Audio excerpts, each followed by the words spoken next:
Homeless homeowner is an oxymoron that should not be a reality, but it is, because the law is always open to abuse, and this is how it works. Did you ever consider that the law might not always favor those who strive to do good?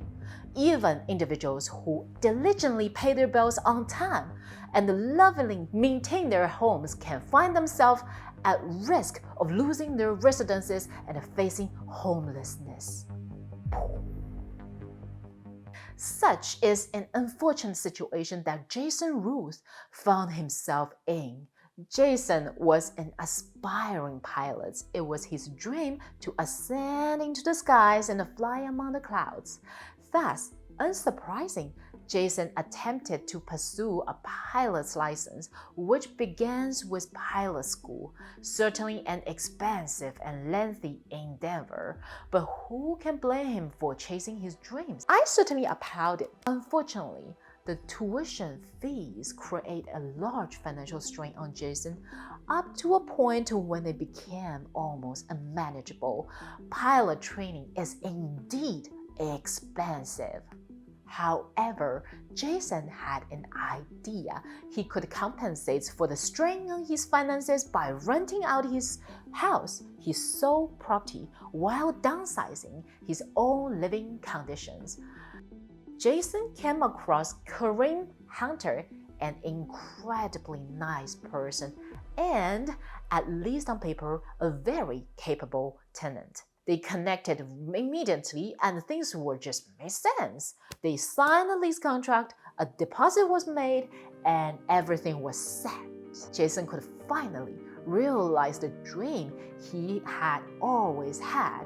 His plan was moving forward and things were looking up.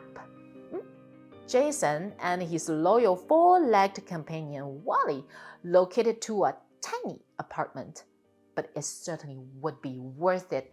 At least, that's what he thought. Unfortunately, things went downhill quickly. His tenant, Kareem Hunter, failed to make the first payment, and Jason became very concerned since his bills did not go away. As a matter of fact, they increased.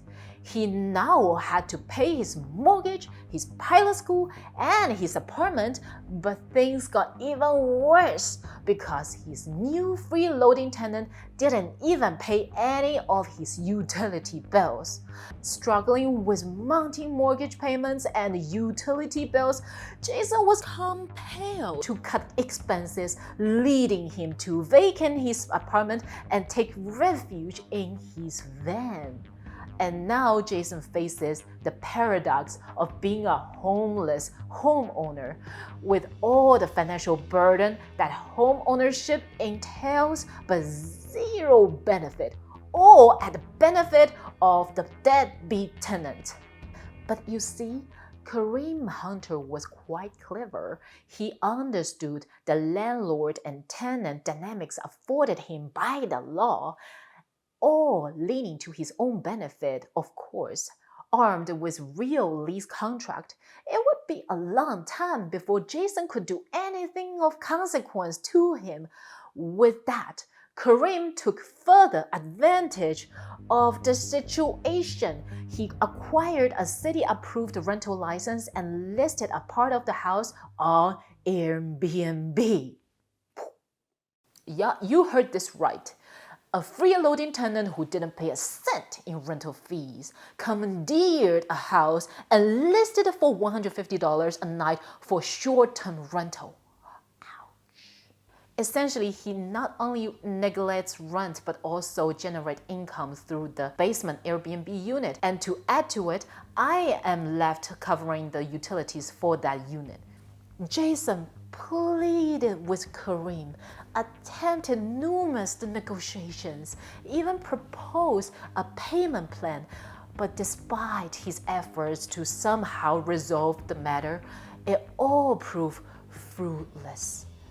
Left with no alternatives, Jason sought legal assistance to attain the justice he deserved, But as we all know, the legal process is both time-consuming and financially compounding. In addition to his mortgage payments, utility bills, and the living expenses, Jason now also had to pay for his legal fees.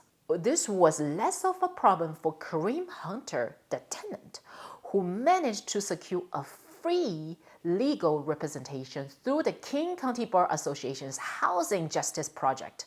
Yeah, that's right.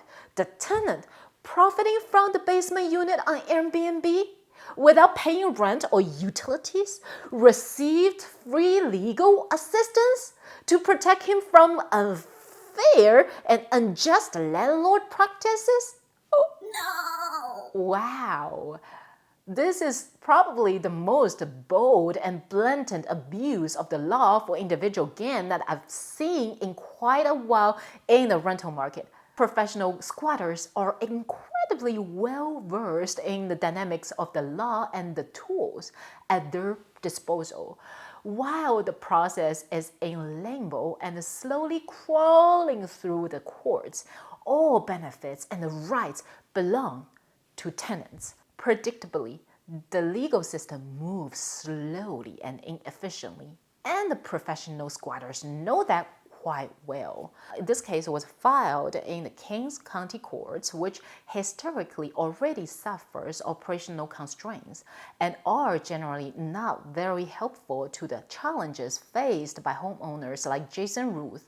The Kings County Court only hears about 6 cases per day, and half of those are automatically slated for a new court date 3 to 6 months down the road. This dwindles the number of actual conclusive hearings to 3 per day. What's perhaps worse, this court operates only 4 days a week despite serving the largest county in Washington. This only exacerbates the backlog of the cases and enables this kind of abusive behavior. None of this is helpful for Jason Roth, a homeless homeowner whose hardships intensified from month to month with no one there to help him, with the legal system failing him. So where are we right now with the case between Jason Roth and Kareem Hunter? Well, we are not going to see justice here today, because after the initial filing, the court naturally kicked the can down the road with a new court date set for March 2024. Meanwhile, winter is quickly approaching, and Jason continues to live in his van parked near his property, which he legally cannot occupy, while Kareem enjoys the fruits of Jason's labor and even manages to make a profit on the side. These operational challenges and the legal loopholes underscore broader issues within the legal and the housing system, emphasizing the need for reform and increased efficiency to address the growing backlog of cases and the importance of those cases, especially providing timely resolutions for those in need. In some cases, this could be landlords or property owners like Jason, and in others, it could be tenants who suffer at the hands of intrusive landlords. There are more incidents on both sides of the spectrum, and we will be exploring these issues on my channel. So stay tuned and let me know what you think in the comments. Thank you for watching, and bye-bye. Please be sure to subscribe to my channel, like this video, and hit the notification button. This would really help my channel, but you can also help Jason through his GoFundMe page. You will find the link in the comments.